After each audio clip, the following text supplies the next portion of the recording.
सभी बच्चों को मेरा नमस्कार, हैप्पी दिवाली। सभी बच्चे को नया साल की हार्दिक शुभकामनाएं। आप सभी बच्चे इस नए साल में अपनी जीवन में कुछ न कुछ प्रगतियां करें, ऐसी मैं आशा रखती हूँ। सभी बच्चे को फिर से इस नया साल की हार्दिक शुभकामनाएं। Happy Diwali, happy new year. आज हम कक्षा 7 में हिंद देश के निवासी, हिंद यानी कि हमारा भारत देश में रहने वाले सभी लोगों की बात की गई है इस काव्य में। तो सबसे पहले हम इस काव्य का अच्छी तरह से गान करेंगे, फिर उसका पठन करेंगे और उसकी समझ भी लेंगे। तो सभी बच्चे मेरे साथ हैं इस काव्य के गान करने के लिए। तो चलो आज हम इस हिंद देश के निवासी काव्य 5 को हम अच्छी तरह से गान करेंगे। हिंद देश के निवासी सभी जन एक हैं, रंग रूप वेश भाषा चाहे अनेक हैं। बेला गुलाब जूही चंपा चमेली, प्यारे प्यारे फूल गूथे माला में एक है, माला में एक है। हिंद देश के निवासी सभी जन एक हैं, रंग रूप वेश भाषा चाहे अनेक है, चाहे अनेक है। कोयल की कूक प्यारी, पपी है किटेर न्यारी। कोयल की कूक प्यारी, पपी है किटेर प्यारी। गा रही गुनगुन तराना बुलबुल, गा रही तराना बुलबुल बुलबुल। राग मगर तो सभी का एक है, कोयल की कूक न्यारी, पपी है किटेर प्यारी। गा रही तराना बुलबुल, राग मगर तो एक है। गंगा यमुना ब्रह्मपुत्र कृष्ण कावेरी, झाके मिल गई सागर में, हुई सब तो एक है, हुई सब तो एक है। हिंद देश के निवासी सभी जन एक हैं, रंग रूप वेश भाषा चाहे अनेक है, चाहे अनेक है। धर्म है अनेक जिनका सार वही है, पंथ है निराले सबकी मंजिल तो एक है, मंजिल तो एक है। हिंद देश के निवासी सभी जन एक हैं, रंग रूप वेश भाषा चाहे अनेक हैं। तो बच्चे इस कविता को आपको अच्छी तरह घर पे रहकर इस कविता का गान करना है। फिर आपको पता है कि आपकी जो कविता है उसमें एक हमारा भारत देश का जो नक्शा है और दूसरे चित्र में हमारा तिरंगा है। तो ये तिरंगा जो है उसमें 3 रंग, केसरी, सफेद और नीला। तो आपको पता है तो इस रंग का क्या मतलब होता है? नहीं पता तो मैं आपको अच्छी तरह समझाती हूँ कि हमारे देश का जो झंडा है वो तिरंगा। तिरंगा उसको किस लिए कहा जाता है? क्योंकि उसमें 3 रंग है, पहला केसरी, दूसरा सफेद और तीसरा नीला। तो ऊपर जो केसरिया रंग है और बीच में जो सफेद रंग और नीचे हरा रंग नीला, नीचे गुजराती में लीलो रंग कहिए, यानी हिंदी में हरा रंग कहा जाता है, नीला रंग कहा जाता है। सफेद पट्टे के बीच में एक चक्र भी है, जो सफेद पट्टा है बीच में उसमें एक चक्र भी है और इस चक्रों को अशोक चक्र कहते हैं। आपने बच्चे ध्यान से सुना कि सफेद रंग के पट्टे में जो चक्र है उसे क्या कहा जाता है? अशोक चक्र कहा जाता है। झंडे के ऊपर का जो केसरिया रंग है वो वीरता और बलिदान का संदेश देता है। जो केसरिया रंग होता है वो वीरता और बलिदान का हमें संकेत देता है। बीच का जो सफेद रंग है वो अशोक चक्र, बीच में जो सफेद रंग में जो अशोक चक्र वो शांति और उन्नति की राह पर चलने का और आगे बढ़ने की प्रेरणा देता है। शांति की और उन्नति के पथ पर आगे बढ़ने की प्रेरणा देता है। नीचे जो हरा रंग है विकास करते हुए समृद्धि प्राप्त करने का सूचक है। जो हमारे देश में जो तिरंगा है, जब हमारा देश आजाद हुआ था तब हमारा ये तिरंगा जो झंडा है वह लहराया था। तो हमें इसका ज्ञान होना चाहिए कि जी हमारा जो यह झंडा है तिरंगा वो उसमें जो रंग है किस बात का प्रतीक है। तो आप सभी बच्चे ने अच्छी तरह से ये समझ लिया कि केसरी, सफेद और जो हरा रंग है वो किस बात की प्रतीक देता है। आज हम कविता जो है हिंद देश के निवासी, इस कविता में हमें ऐसी बात को सिखाया गया है कि किस किस तरह के शब्द आते हैं। सबसे पहले आपको कुक, कोयल की कुक यानी कि आवाज, तो जो है वो कोयल की आवाज को हम कुक बोलते हैं। सभी पक्षियां अलग अलग अपने स्वरों में तराना यानी कि गीत गाते हैं। तो इस प्रकार जो कोयल है वो अपनी मधुर आवाज में कुक करती है, तो उसमें हिंदी में कहा जाता है कोयल की आवाज। हिंद देश के निवासी के हिंद देश में रहने वाले, भारत देश में रहने वाले सभी जन यानी कि सभी मनुष्य एक है।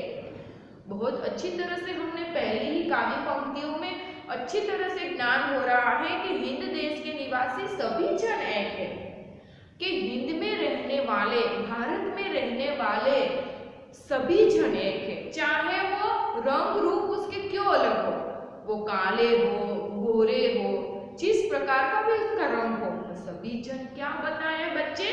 सभी जन एक है। उसकी भाषा चाहे कोई हिंदी बोले, मराठी बोले, उर्दू बोले, पर सभी की भाषा भले ही अलग हो, लेकिन हिंद देश में रहने वाले सभी जन एक ही है। उसकी रंग अलग हो, उसकी भाषा अलग हो, उसकी वेशभूषा पहनने का ढंग अलग हो, पर हमें सबसे पहले इस बात का ज्ञान होना चाहिए कि हम अलग होकर भी एक हैं, क्योंकि हम सब किस देश में रहते हैं? भारत देश में।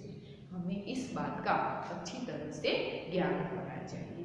बेला, गुलाब, जूही, चंपा, चमेली, फूल भी अलग है। आपने देखा हम बगीचे में जाते हैं ना, तब हमें ढेर सारे फूलों को देखने को मिलता है। कोई किस फूल का रंग सफेद होता है, केसरी होता है, जूही, चंपा, चमेली, ये सभी फूलों का रंग हम देखते हैं तो सभी का अलग अलग देखने को मिलता है। फिर भी उसे क्या कहा जाता है? फूल ही कहा जाता है। हम दूसरे नाम से उसे पुकारते हैं? नहीं। गुलाब है वो एक लाल रंग का है, फिर भी उसे गुलाब का फूल कहा जाता है। कहा जाता है कमल का जो फूल है वो भी सफेद रंग का है, फिर भी उसे कमल का फूल कहा जाता है। कहा जाता है ना बच्चे। तो इस प्रकार सभी जन भले ही उसके वेशभूषा, रंग रूप अलग है, लेकिन सभी जन हिंद निवासी है, हिंद के निवासी है, भारत के रहने वाले हैं। तो इस प्रकार बगीचे में ढेर सारे फूल है, उसके नाम भी अलग अलग है, उसका जो दिखना है कोई छोटा कोई बड़ा है। देखते हैं ना फूल, सभी फूल एक जैसे होते नहीं, सभी जो फूल है वह अलग अलग है। फिर भी सभी फूल कैसे हैं? एक उसको फूल ही कहा जाता है। हम सभी बच्चे को जब भी हमें फूल देखता है ना तो हम बोलते हैं ये कमल का फूल है, ये गुलाब का है, जूही का है, चंपा का है, ये चमेली का है, लेकिन सभी बच्चे या हम सब बड़े क्या कहते हैं? उसे फूल ही कहते हैं। तो इस प्रकार प्यारे प्यारे फूल गुत्थे माला में तो एक ही, इस प्रकार इस सारे फूलों को हम एक साथ ले लेते हैं टोकरी में, सभी फूल कैसे हो गए? एक ही हो गए। अलग अलग फूल हो गए सब, पर माला में तो एक है। हम फूल की जो माला पहनते हैं, यानी कि भगवान को हम जब फूल की माला पहनाते हैं, तब उसमें एक ही फूल होता है? नहीं बच्चे, उसमें अलग अलग प्रकार के अलग अलग रंग के फूल होते हैं। पर जब ये सभी फूलों को माला में एकत्रित किया जाता है, तब वह सब एक हो जाते हैं, ना। तो इस प्रकार इस काव्य पंक्ति के द्वारा हमें यह समझ मिलते हैं कि जब फूल जैसी जो फूल है वो अलग होकर भी एक है, तो इस प्रकार मनुष्य भी, उसकी वेशभूषा, रंग रूप, भाषा, बोली सभी अलग है, लेकिन सभी एक ही है। आगे, कोयल की कूक न्यारी, पपी है की टेर क्या है? कोयल, कोयल की जो बच्चों, बड़ों, सभी को, बूढ़े, सभी लोगों को कोयल की आवाज बहुत ही पसंद होती है। जब भी कोयल की कूक हमें सुनाई देती है तो हम ऐसा लगता है कि हम बस सुनते ही रहे। तो इस प्रकार जो कोयल की जो कूक है उसे न्यारी कहा गया है। और पपी है की टेर, पपी है की टेर, टेर यानी कि आवाज, पपी है की टेर, टेर यानी कि पपी है की पुकार। पपी जब बोलता है तो टेर टेर कर कर बोलता है।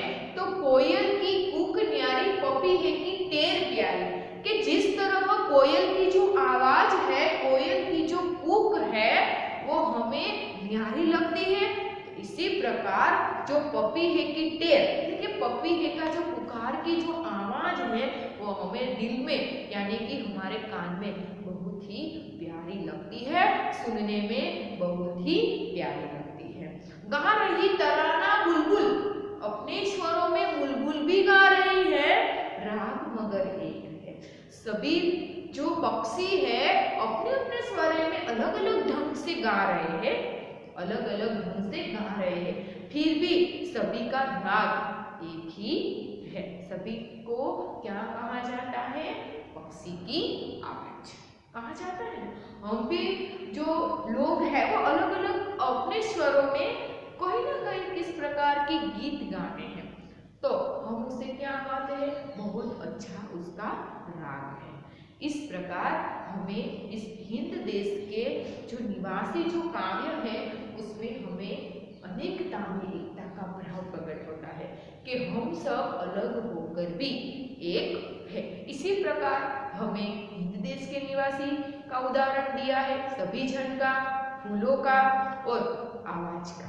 3 प्रकार की बातें हमारे समझ में आ गई। इस प्रकार अब हम नदियों की बात करेंगे तो गंगा, यमुना, ब्रह्मपुत्र, कृष्णा, कावेरी, आज सभी जो नदियां हैं वो आके झांके मिल गई सागर में, हुई सब तो एक है। इस जो सभी नदियां का जो पानी है, आखिर सभी नदियां का जो पानी है किसमें एकत्रित होता है? सागर में। तो सभी नदियां अलग अलग होकर भी उसका जब सबका पानी मिलकर सागर में जाता है तो सभी नदियों का पानी जो एक हो जाता है। तो इसी प्रकार सभी नदियों का नाम अलग अलग है, कोई गंगा, ब्रह्मपुत्र, कावेरी, कृष्णा, ये सभी नदियों जो हैं वो अपने अपने नदियों का जो पानी है आखिर वह सागर में जाता है और सागर में वह अपने को मिलजुल कर एक हो जाती है। तो इस प्रकार धर्म भी अनेक है। हम जानते हैं कोई हिंदू धर्म, कोई मुस्लिम, कोई पारसी, कोई सिख, अलग अलग धर्म के लोग होते हैं और अपने अलग अलग धर्म को अलग अलग तरीके से देखते हैं, समझते हैं और उसका पालन भी करते हैं। आज हम देखते हैं कि जो हिंदू हैं, हिंदू जो लोग हैं वो मंदिर में पूजा करने के लिए जाते हैं, मुस्लिम जो हैं वो मस्जिद में जाते हैं। तो इसी प्रकार ख्रिस्ती जो चर्च में पूजा करने के लिए जाते हैं, सभी का एक ही प्रकार है। आज हम देखते हैं कि जो हम हिंदू हैं तो इस प्रकार भगवान को नमन करते हैं, जो ख्रिस्ती है वो इस प्रकार भगवान को नमन करते हैं। तो सभी का जो है ढंग पूजा करने का यानी कि भगवान के सामने सिर झुकाकर झुकना, ये सभी का जो वर्तन है वो अपने तरफ से अलग अलग है। तो सभी बच्चों को इस बात का ध्यान रखना चाहिए कि चाहे मनुष्य कोई भी अलग धर्म पाले, पर सभी का जो ईश्वर है वो एक ही है। इस प्रकार अलग अलग धर्म होने पर भी सभी धर्मों का सार तो एक ही, हमें एक ही बात सिखाता है कि सभी धर्म एक है और सभी का ईश्वर भी एक है। चाहे हम अलग अलग नाम से पुकारें, लेकिन सभी का जो भगवान है, जो ईश्वर है, वह एक ही है। धर्म यानी कि जिनका सार वही है, पंथ है निराले सबकी मंजिल तो है। पंथ यानी कि सभी धर्म का रास्ता अलग है। पंथ यानी कि सभी धर्म का रास्ता अलग है, पर उसकी जो मंजिल है, उसकी जो मंजिल तो एक ही। मंजिल क्या है? सभी को ईश्वर की प्राप्ति होना, सभी की ईश्वर की प्राप्ति होना, कि सभी की जो मंजिल है वह एक ही। चाहे हम अल्लाह पुकारे, ईश्वर पुकारे, भगवान कहें, पर सभी का जो ईश्वर है, भगवान है, खुदा है, अल्लाह है, वह सभी का जो भगवान है वह एक ही है और उसकी मंजिल भी एक ही है। वो सभी मनुष्य को इस बात का ज्ञान कराना चाहते हैं कि आप चाहे भले ही अलग अलग धर्म के लोग हो, लेकिन आप सबकी मंजिल एक है। आप चाहे कोई भी धर्म पाड़ लीजिए, कोई भी धर्म अपना लीजिए, पर आपका जो सार है वो एक ही है। आपको इस बात का ज्ञान होना चाहिए कि आप कहाँ पर रहते हैं, आप किस देश के नागरिक हैं। हमें सभी को इस बात का ज्ञान होना चाहिए कि हम किस देश के नागरिक हैं। हम सब भारत देश के नागरिक हैं और इस भारत देश के नागरिक होने के कारण आज हम सभी लोगों को इस बात का ज्ञान होना चाहिए कि हमारे देश में सभी लोगों को मिलजुल कर रहना चाहिए। जिस प्रकार जो फूल है अलग अलग होकर भी एक माला में गुथे जाते हैं, अलग अलग नदियां होकर भी एक ही सागर में मिलजुल कर रहती है, तो हमें भी, हम क्यों अलग अलग होकर भी एक नहीं रह सकते। इस प्रकार हिंद देश के निवासी कविता में हमें इस बात का ज्ञान कराना है कि चाहे हम भले ही अलग हो, हिंदू हो, मुस्लिम हो, क्रिश्ती हो, पारसी हो, लेकिन हम सभी को एक होकर हमारे हिंद में, हमारे भारत देश में रहना है। चाहे हम किसी भी भाषा बोले, किसी भी प्रकार का रंग रूप हो, किसी भी प्रकार का हमारा पहरवेश हो, वेशभूषा हो, पर हमें इस बात का ज्ञान होना चाहिए कि हम सब एक है।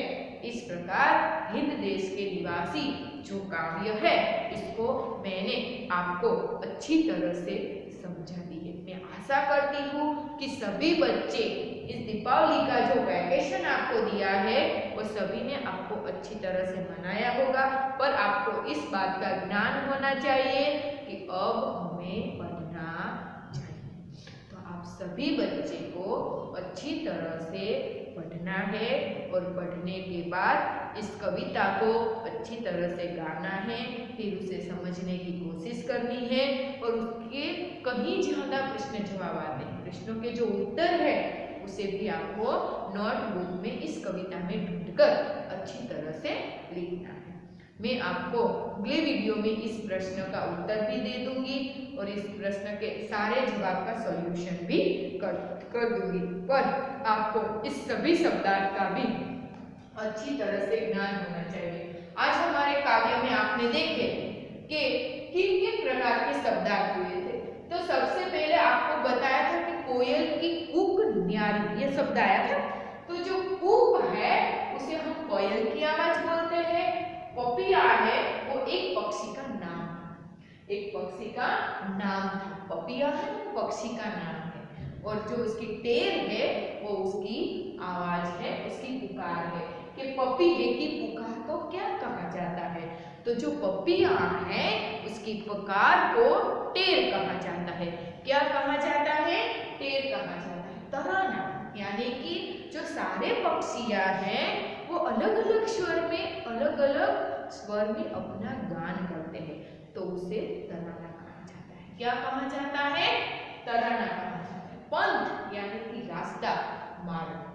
पंथ यानी कि रास्ता। हमें बताया था कि सभी मनुष्य का रास्ता अलग अलग है, पंथ अलग अलग है, लेकिन सबकी मंजिल तो आखिर एक ही है। इस बात का हमें यह ज्ञान रखना चाहिए। निराला यानी कि अनूठा, अनूठा मतलब अलग, अनूठा का अर्थ होता है अलग।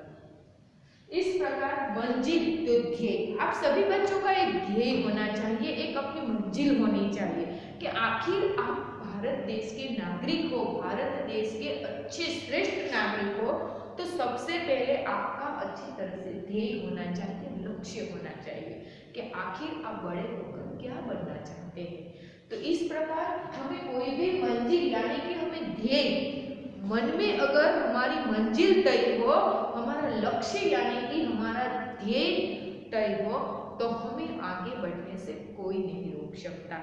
या चाहे कितनी भी मुश्किलें आ जाए, फिर भी हमें अपने ध्येय को बढ़ाना चाहिए और आगे ही आगे मुश्किलें आने पर भी हमें यहाँ रुकना नहीं चाहिए।